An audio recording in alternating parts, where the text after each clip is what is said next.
Ferry? Yeah. Arne, Dominic's just been telling us how much he's willing to give out on the pitch tomorrow night. So how are you feeling about the game? And also, how are you instilling the belief in your players that this situation is retrievable now? This situation is? Is retrievable. You can overturn this 2-0 deficit. No, just first of all remind them what the score was. That was 2-0. Where it felt completely different, as we all know, but the end result was 2-0. And second of all, we've shown so many times this season in big games that we are able to get a great performance. We've also shown a different face. I'm completely aware of that, but many of our games that we've played were very good as well, especially in big games. And not all of them, because not all of us are together for 1.5 years, but for the ones that have been with me for the past 1.5 years, in the 49 home games we've played, 36 times we were able to score 2 goals or more. So yes, we did not play in all these 49 games against Paris Saint-Germain. I do understand that. But as we all know, the Premier League and the Champions League opponents we had over here were also very strong and are very strong. So yes, there's a belief that we can do special things tomorrow. But we also need to be very, very, very, very special tomorrow to achieve that, because we're playing against the champions of Europe. So that makes the task more complicated, but not impossible. Obviously, over in Paris, it was a back three. I just wonder, how different is the approach going to be this time around from a formation point of view, but also from an attitude point of view as well? Yeah, I don't know if a lot has been said about that, because I had to focus on Fulham and now on Paris Saint-Germain again. But usually in football, I know how it works. If you change the system, the focus is completely on the system and not about what's actually happening. People find it probably very hard to believe what I'm going to say now, but the approach is not so different for tomorrow than it was in Paris, because for the people who know me, I never put out a team and tell them to go to a low block for 90 minutes. Actually, if you're really looking the game back, you could see that we've pressed them high on multiple occasions. Unfortunately, 7 or 8 of those moments led to them being one-on-one to our goalkeeper. So, again, the approach tomorrow will be to take the risk, because that's first of all what we need. But to get the ball off them, yeah, you need to press them. And we saw how difficult it is to press these players. But that was the same last season, where Anfield did make a big difference for us last season. And I'm expecting it to make a big difference for us tomorrow as well. And that kind of brings me to my final question as well, because obviously we see 2 wide players at the weekend in Mo and Rio scoring good goals, and in some respects, I suppose that could impact your thinking when it comes to selection, but at the same time, you've got Hakimi to think about and Nuno Mendes, so I just wonder how you weigh up when it comes to team selection like that. Wow. For a journalist, that's quite a good tactical thinking. Or should I say for a Sky Sports student? I've done my homework this week. I think we have to find the perfect balance between being offensive, but to be offensive, you need to have the ball, and to get the ball back against, indeed, you're now mentioning 2 fullbacks, but against all these other players, you have to do so many things well before your attackers can attack. So that's why the history of this club and at other clubs, you've seen a lot of players that are very good offensively, but are also able to do the defensive job, because the only way to score is if you have the ball. And the thing is that tomorrow 2 teams are facing each other. Both would like to have the ball a lot, and the last time we faced each other, they had the ball for 76% of the time. So that's the first thing we have to change tomorrow, to have the ball more. And if we have it more, yeah, then it's nice to have attacking threat on the pitch, and that's what we will have tomorrow. Good luck. Very Julie behind. Hi, Arne. Hi. Just wanted to ask, Rio's still so young. There is so much expectation on him. His performance at the weekend will have added to that. How do you go about managing that? Because you see him every day. And is he someone that could cope with these types of games? Yeah, I think he can. First of all, because of personality, he doesn't get distracted that soon.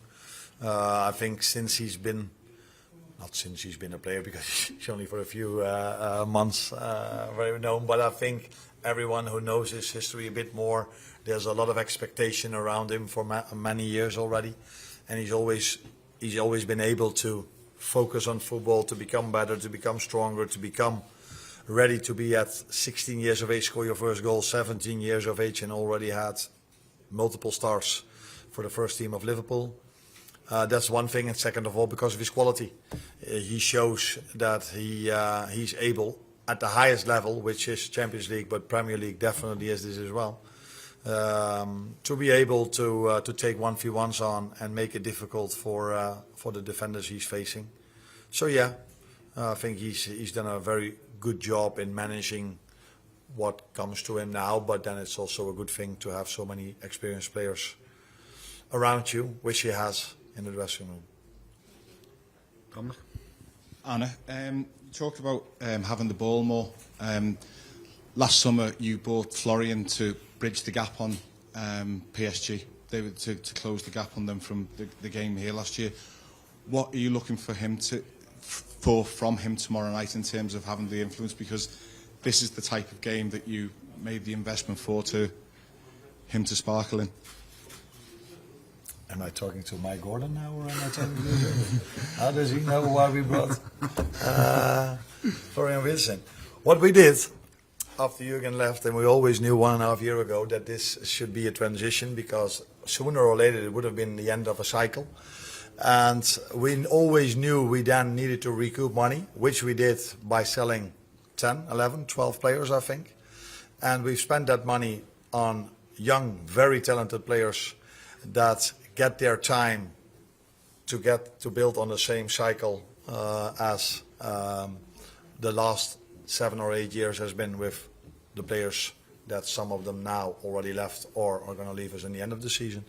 So that is why we brought Florian in, Hugo in, Alex in, Milos in, Jeremy in, young talented players, to create a new cycle. And therefore we needed a lot of players to leave, to find the money to buy them. So we didn't add Florian Wirtz to the team that last season played Paris Saint-Germain. But you bought him for these type of games? We bought him to be successful in the future, which could be the near future or the mid to long-term future. And we bought him and the others, young players, to create a new successful cycle. And the sooner that happens, the better it is. And I'm convinced that either tomorrow or next season or the season afterwards, he will have, like Milos, like Hugo, like Alex, like Jeremy, like Sheke, another 19-year-old we are bringing in this summer, will have special moments here at Anfield. And tomorrow is the first great opportunity for him and the others. But we didn't brought him in for only this single particular game. Down one behind, then move the mic across that side, please. Hello, Arne. I wanted to ask you how unique you find PSG as they're very... they change the positions during the game a lot, and how hard it is to oppose them, and what you have to do to oppose them tomorrow, at the same time scoring at least 2 goals to advance. Thank you. A few things they do indeed makes them special. So building up a three at the back is not so special. Many teams do this in modern football. But having your right fullback sometimes on the left wing position is sometimes you don't see a lot. Having your number 9 sometimes as a centre back dropping so low is also something you don't see a lot. So there are certain parts of their game which makes them really special. But I think what in general makes them really special and difficult to play is not that Hakimi ends up on the left wing, but is the individual quality that these players have. They combine pace. Is it endurance? Does endurance mean that you can keep on running? Yeah. And ability on the ball in any position, except for the goalkeeper. Although maybe he can run, but I haven't seen it yet. maybe he can start running as well, but I haven't seen that him doing yet. But that is, I think, what makes them special, their individual quality, and of course the framework Luis Enrique built over there. But that's not so different compared to how other teams are setting up. Can we pass the mic over to this side, please? Just over this side, sorry.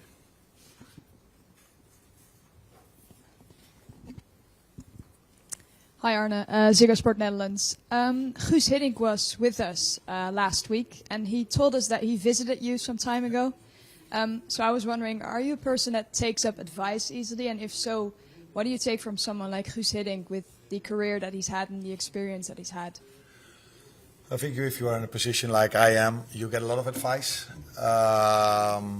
Sometimes from people that have done an amazing job as a manager, sometimes in other position, and sometimes could be your friends. Sometimes, although it didn't happen a lot, could even be people like him.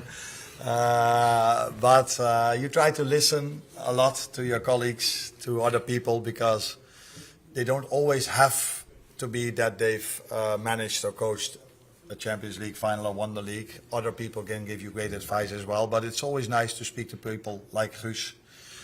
Because first of all, he's a great human being, and second of all, he has experienced good and bad times as a manager. So it was nice to have him around and to hear from him. But it isn't as if we are talking that it's just me sitting there and he's giving me advice after advice after advice. That's not the way it works when you talk to each other. So you didn't bring a notebook?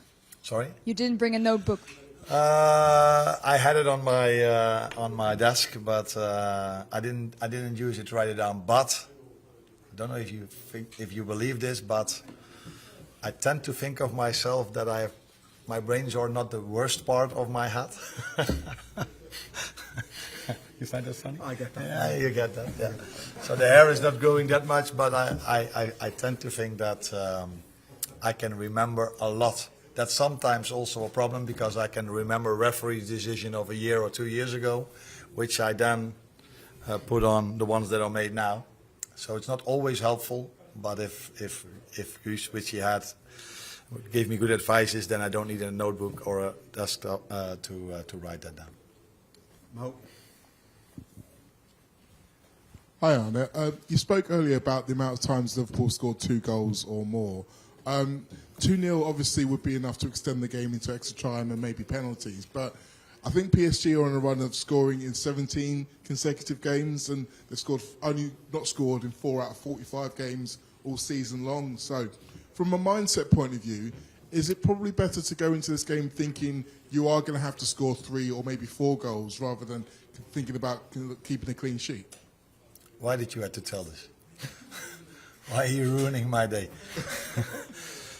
No, of course we know. Of course we know we need an exceptional performance to go through to the next round. But that's completely normal if you face the champions of Europe and you're 2-0 down. But then, to make people a bit more positive than you were trying just a second ago, we've also been able to score once in a while more than 2 goals.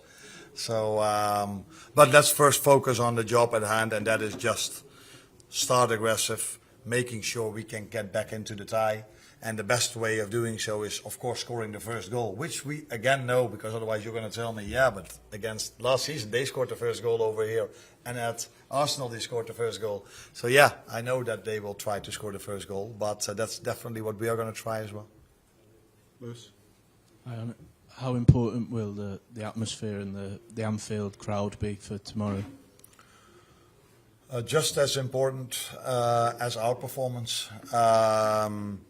So I think we have to be much better than we were last week. And their players are experienced players, have experienced Anfield a year ago.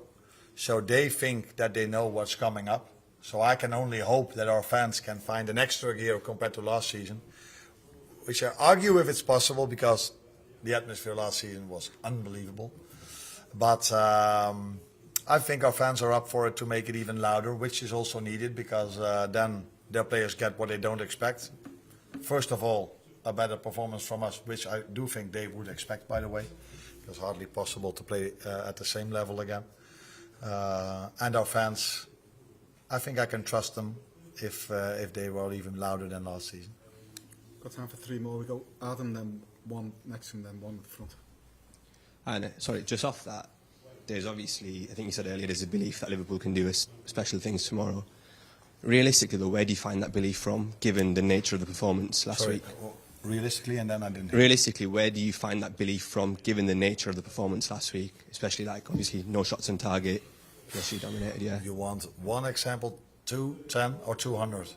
So, first 35 minutes at the Etihad. Did you expect us to be 4-0 down 20 minutes later? That's even in the same game. I watched Chelsea against City. Did you expect after half-time that 20 minutes later City would have been 3 goals up? Would you expect us after our performance at Galatasaray losing 1-0, which is then a different game, to be... We could have scored 8 or 9 against Galatasaray here at home.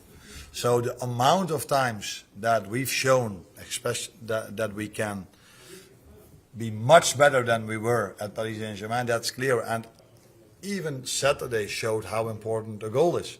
Because at the moment we scored a goal, first 20 minutes we were, in my opinion, by far the better team on the pitch. Then for 10 minutes it was getting a bit more equal. We scored the goal, 10 minutes later we scored the second.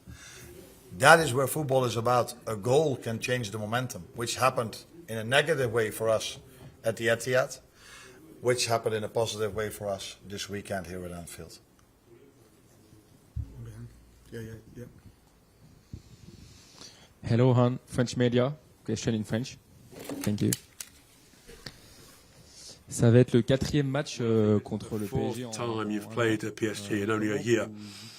So, how do you use the 3 previous matches against PSG to prepare this match and to sort of like achieve something which is going to be pretty impressive if you are to go through? So, how do you use the 3 previous matches to prepare for tomorrow night's game and to make sure you play well enough to go through?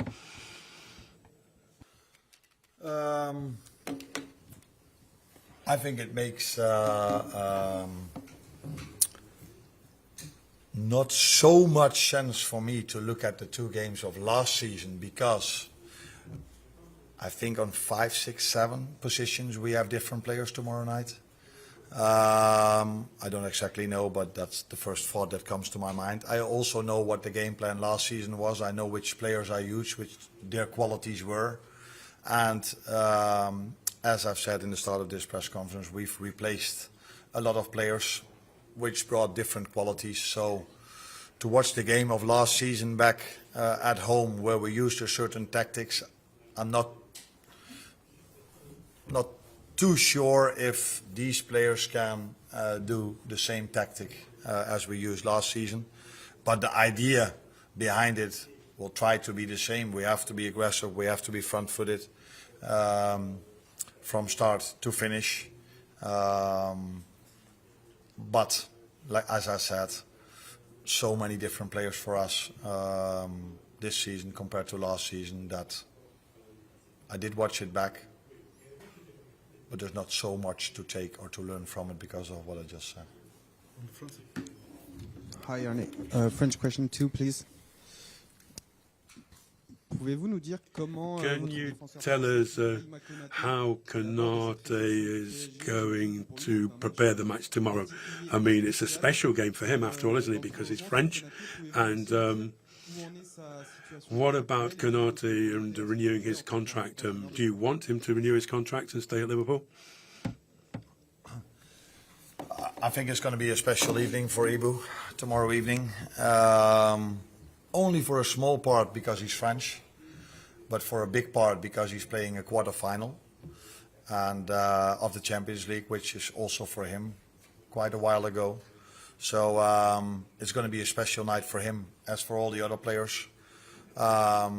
Maybe one of your English colleagues tried you to ask a question about a contract, but the answer is always the same. We don't talk about contracts in public. So, Vinny, next time just ask it yourself again and not let anyone else ask.